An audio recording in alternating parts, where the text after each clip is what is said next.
পঞ্চায়েত সমিতির সদস্য শাহজাদি সরকার রানার্স দলের ট্রফিটিও তুলে দেবে অধিনায়কের হাতে।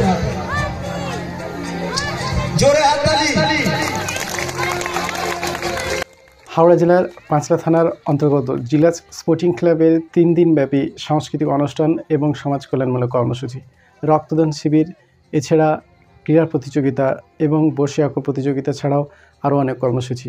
শেষ দিনের সান্ধ্যকালীন অনুষ্ঠানে পুরস্কার বিতরণী ছাড়াও ছিল ছোট ছোট শিশুদের পরিবেশনায় মনোজ্ঞ নৃত্য অনুষ্ঠান। আয়োজকদের মধ্যে অন্যতম পঞ্চায়েত সমিতির অন্যতম সদস্য শেখ সাদিক আলী, বিশিষ্ট শিক্ষক নজরুল সর্দার এবং আরও অনেক ব্যক্তিবর্গ। দেখে নিন জিলা স্পোর্টিং ক্লাবের কিছু গুরুত্বপূর্ণ মুহূর্ত আমাদের চ্যানেলে।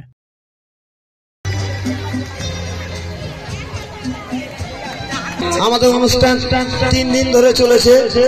বহু বিভিন্ন ধরনের খেলা হয়েছে। এরপর আমি প্রথমে যে 3টে ইভেন্ট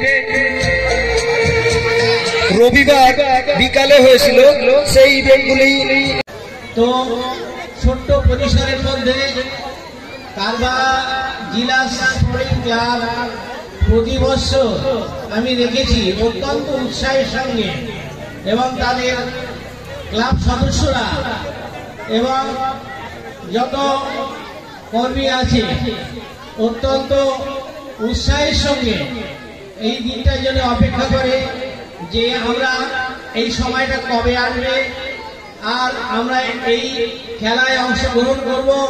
বাইরের যে লোকজন আসে, যে আঁকা প্রতিযোগিতা হয়, এগুলো কবে আসবে উৎসাহের সঙ্গে অপেক্ষা করে থাকি।